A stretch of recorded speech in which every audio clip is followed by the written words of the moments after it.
How's it going, everybody? Today I'm going to make a review of my Fortis B42 official Cosmonaut Chronograph. So let's get started. As you may note, I have two Fortis watches. I own this one and this one and a B42 Flieger. And so I'm invested in the brand. I quite like Fortis. I mentioned that in my previous video that Fortis is definitely one of my favorite brands. I think they make really cool, interesting watches, very toolish watches, and I think they got a cool history, and I kind of like that they're sort of an underrated company.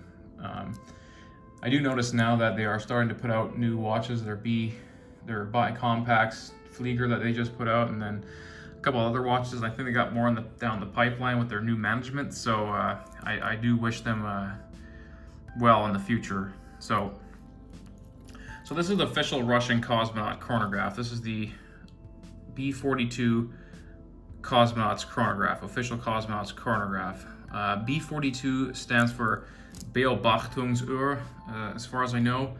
Basically, in German, it means observation watch. It's kind of like a Flieger pilot's watch sort of thing. That's the idea. And so this watch is basically based off a Flieger type style watch that Fortis has as well, and yeah, they've been making the Russian watches since 1993, I believe, and this watch here has been made since the early 2000s. It's been the chronograph that the Russians use in one form or another. So very interesting history. It's definitely doesn't have the history that a Speedmaster has. But I think, as far as space watches go, this one has to be one of the top ones up there as well. It's got a really interesting history, and I found that really appealing. Number one, that it's Fortis, and number two, that the space history of this watch is pretty interesting. I think these watches have logged like the most hours of any watch in space or something along those lines, which definitely is really interesting. So definitely points to Fortis for that achievement. So in other words, the brand, I'm invested in them. I really like Fortis brand, and I really like the history of this watch. So very cool. I guess we'll talk about the movement first. So this watch is the chronograph version. It has a 7750 Valjoux chronograph. Not really sure what grade this one is. I think it's a Labouré, but I'm not entirely certain. I would hope it's not a base grade, but I can't seem to find information that states otherwise. So I think it's a Labouré, but in any case, the movement itself, pretty solid movement. Lots of watches have this. My other Fortis has this watch. This is kind of what it looks like. You can't see in here, obviously, with this watch, but if you look at my other Fortis watch, you can see it has a see-through case back, and so you can kind of see what it looks like. I assume they decorate it kind of the same. On the Fortis website, they show what this movement looks like. I think they call it like a UW11 or something, some sort of thing like that. Like all these companies brand their ETA movements or Solita movements, but that's what it does look like. I believe it looks the same in this Cosmonaut here. So that's the movement. I find it to be very accurate. I really do find 7750s to be the most accurate, or some of the most accurate movements that I have. I have tutors, and I have a Speedy and all that sort of thing. But as far as the ETA movements are concerned, I find 7750s to be really accurate and quite well done, honestly. I guess the only downside to them is that they are pretty thick, and yeah, it's unidirectional rotating rotor in the back. So when you do this, you can hear it and you can feel it. But as I mentioned, I think that people tend to over-exaggerate how much you can feel this thing. Like if you're sitting there flicking the watch or flicking it on your wrist, you'll feel it. But as far as just wearing it around day to day, I don't notice it at all. So if you're sitting there obsessing about it and sort of thinking about, okay, I'm going to feel it moving, you will feel it move. But day to day, just doing everyday tasks, don't really notice it. Here's a chronograph start. Just like any 7750, it's got start, stop. The pushers here are not screwed down, nor is the crown, but it does have a 200 meters water resistant, which is very interesting. So resets just like that. Now, as far as the dial, I think the dial is really interesting. It definitely has maybe Speedy, a little bit of Speedmaster inspirations, maybe a little bit of Flieger inspirations with the two dots up top there. but really clear, really easy to see. It's definitely busy. There's a tachometer and the chapter ring. There's this minute seconds layout around, and then the bezel, the subdials. It definitely is very busy, but overall I think it's quite legible, honestly. The fact that it's white text printed makes it legible, and then the splashes of orange, kind of a signature Fortis thing to do that. Definitely an interesting touch and makes the chronograph easy to see. These arrows here, if you see, that basically indicates which way you're going to turn this. So you pull the crown out and you spin it up to move the date, and then turn it backwards. So move it counterclockwise to change the day specifically. So very nice. This is the running seconds. This is the minute totalizer, and here's the hours totalizer. Both of these ones have an orange orange hand. So if you see this one here, it's orange and that's orange. So the rest of it is I guess powder coated. I'm not sure how you would say that, but it's just coated there. Basically very tool-tastic. The Speedy has the same. Other watches that are sort of toolish watches just don't have any polishing here. It's just coated in a paint or whatever you would call it. And overall, that works really well. It makes it easy to see. I find myself kind of gravitated towards that look, honestly. So tachometer, all that stuff, wouldn't use it, but cool to have nonetheless. Overall, while the dial is busy, it's definitely easy to read. The bezel action. Bezel is a aluminum insert. Bezel is okay. It's looser than I would expect. So if you're used to like an Oris maybe, or a Seiko or something like that, I'd say it's kind of in between the two.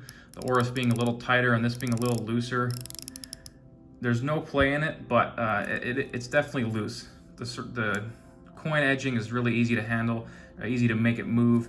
Since it sticks out over top the case, it definitely aids in your ability to move it if you're wearing gloves or something. The cool thing is with the bezel, so you can time it as if you would be using a normal dial, a normal bezel, match it to the minute hand, and then you can use the chronograph also to time something else independently. So this watch gives you the ability to time two different things at once, which is, aids the whole the tool nature of this thing, right? So I do like that a lot. The crystal, super clear. It's a flat sapphire crystal. It's double coated with anti-reflective coating on the top and bottom. It's a little bit of a blue tint when you look at it from an angle at some points, but it's very clear. Fortis does a great job with their crystals, I think. I think they do a better job than Oris, for example, in this sort of mid-tier luxury, sort of entry-level luxury. I don't know what you want to call it. To me, these are expensive watches, so whatever, but it's a luxury in my opinion, but people tend to classify these as sort of entry-level. But anyhow, really good crystal there. You can see the tinting there. Very good, very easy to see through. The anti-reflective coating works very well in the sun, and overall, excellent crystal. I like how it's flat too, because the watch is really thick as is, and so if it was sticking up too much, I think it'd be borderline too thick. The lume on this watch is okay. It could be better. I'll put up a lume shot now. The lume on the hands is brighter and lasts longer than the lume on the numbers, as well as the lume on the pip. So yeah, the lume's all right. It's definitely not as good as a Seiko lume, for example, but I think it's sufficient. It's pretty competitive, I'd say, in this price point. In my experience, Oris Aquas has better lume than this watch does, but overall, lume is all right. I think it's decent. The case finishing is completely brushed, or it's it's smooth. It's really, it's not very flashy, I guess you would say. So the case finishing, really nice. I like that it's all brushed. I think if it was Breitling style blinged out, it might be a bit too big. Now I have a blinged out Breitling, but my Breitling is not quite as big as this watch. So I think that the fact that it's brushed like this just aced the tool nature, and it's really good. Case finishing overall is really nice. I think that there are some sharp edges perhaps around here, not super sharp, but as a watch guy, I'm sort of obligated to be a little picky, so not super sharp, but it's not as smooth maybe as a Tudor would be or something along that lines. But then again, you're not paying that price. But overall, I think the case is fantastic. It's big. I like the hooks that go down on your wrist, and so overall, case, very nice, very interesting signature design. And as I say, this is the B42 case, so a lot of Fortis watches, if you look on their website, have this particular case. Bracelet is also the Fortis B42 bracelet. each part splits apart, kind of like a Breitling bracelet, if you're familiar with those. So you got to take out both of these screws, and then the bracelet kind of comes apart. Maybe a little bit of a challenge to adjust, not the easiest, but overall it's not very hard to do. Clasp is just a pressed metal clasp. There is a dive extension here, not sure why, perhaps it's a astronaut suit extension, but it is a pressed clasp, press part there too, and scissor deployment. It's a friction fit clasp, so just like that, works well.